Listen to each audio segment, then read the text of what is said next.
We are officially here. It is week 1 of fantasy hockey. Technically, it started last week because there were 2 games out in Prague, but this weekly preview is going to reflect the upcoming week. Going forward, all the weekly previews will be coming out on Sunday. There is some internal discussion that we could be doing it via a live stream portion instead of these regular videos. If that's something that you guys are interested in, let me know in the comments down below. But for right now, same old regular scheduled program. We got our week 1 preview here for you guys. Going to go over all the best streaming options and goalie streams for this upcoming week. Let's get right into the video.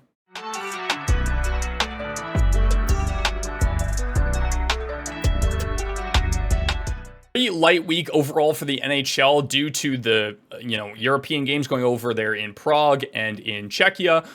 Teams are going to have to transition back to North America, so the NHL likes to give games a couple days just kind of get back into the schedule. So you'll see the Sabres and the Devils kind of like be towards the end of the week, but games officially start on the 8th of October. Nobody actually plays on the 7th, even though it is technically the beginning of the week. So that's why this is just included as an off night. But your off nights are the Tuesday, the Wednesday, the Friday, and the Sunday.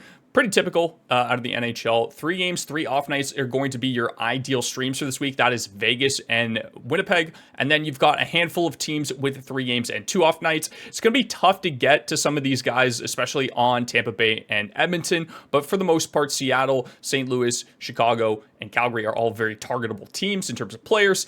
And then new that I'm adding to the weekly preview this week is a max game schedule for you guys. So this will be how to maximize the most amount of games possible throughout a week. This will change, obviously, depending on the schedule of the week. But you start off by adding somebody on the St. Louis Blues to start your week off because they have a very front-loaded schedule. And then you drop them on the Friday and pick up somebody from Calgary, Dallas, Edmonton, Winnipeg, or sorry, that's not Winnipeg, Minnesota, Seattle, and Anaheim.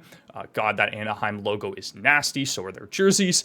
So essentially, just remember to, once that player has started playing their game on the Friday, to immediately drop him and then pick up somebody from one of the following teams. Moving on to the worst schedules, this will be the Thursday and the Saturday. This is pretty typical when it comes to the NHL. Normally, it's the Tuesday to Thursday to Saturday. But anyways, Washington has by far the worst schedule this week. 1 game, and it's on the main night where almost every single NHL team plays on the Saturday.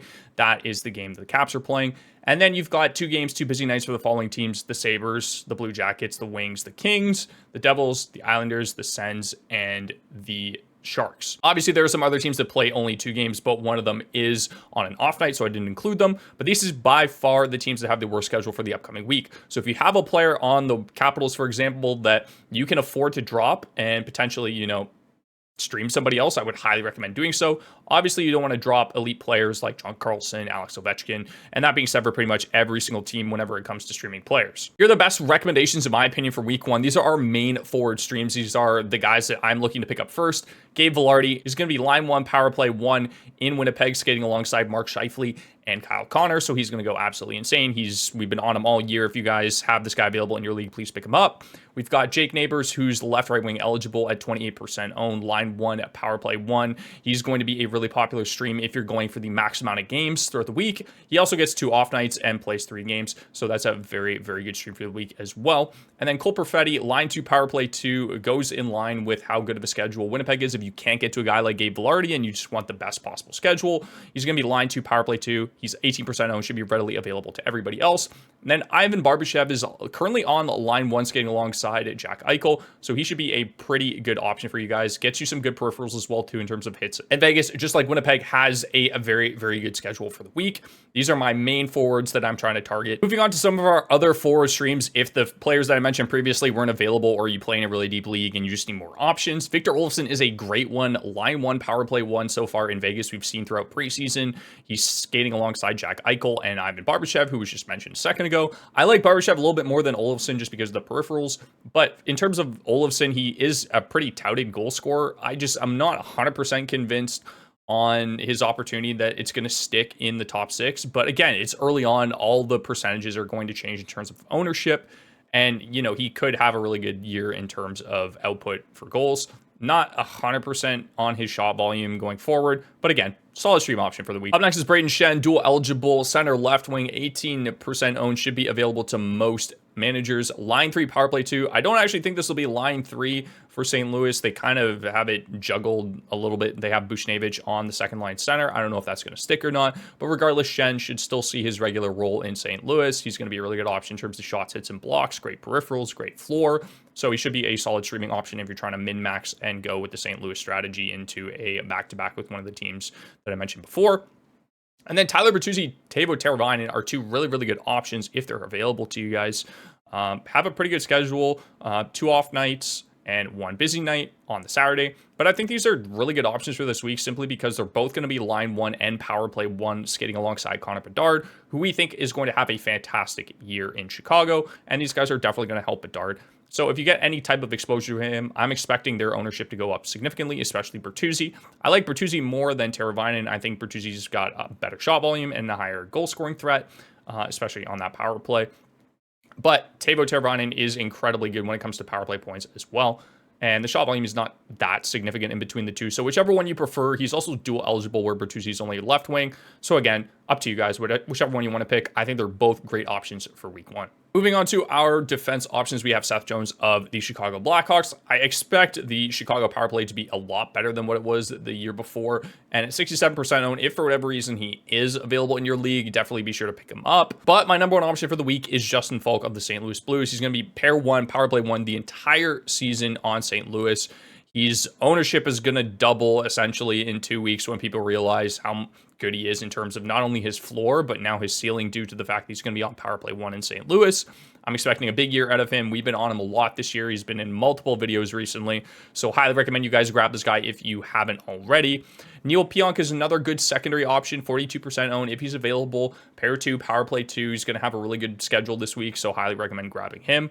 Adam Boquist, again, this is a guy where the schedule isn't necessarily the best because he plays on 2 busy nights, but his ownership could significantly skyrocket if he continues to be the mainstay on the power play 1 for Florida.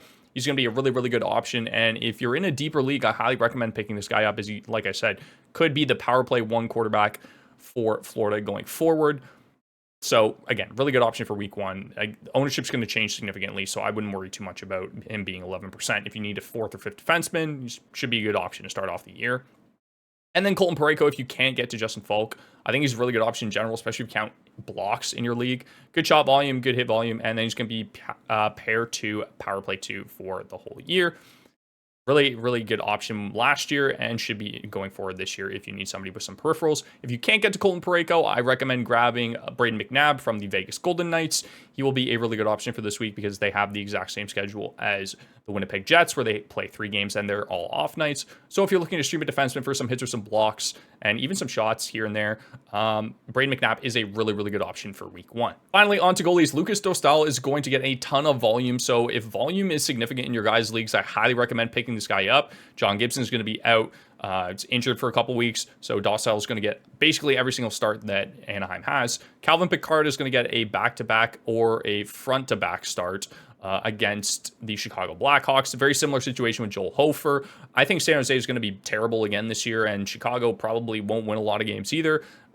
The Oilers is just a strong team in general, but in terms of Hofer and Pickard, these are probably your 2 best options if a guy like Dostal isn't available. You can very easily go Hofer on October 10th against San Jose and then grab one of these other guys if you need some goalie starts, or if you play in a categories league and you're looking for some wins. These are really, really good options going forward. And then Casey Smith, the only back-to-back on the off night. Smith should be a really good option. I'm not confident in Seattle being a good team at all, and you get Dallas. So obviously a really, really good team going forward for this year. Would you guys like to see this in a live stream format? That way I can answer questions that come up in terms of ads, drops.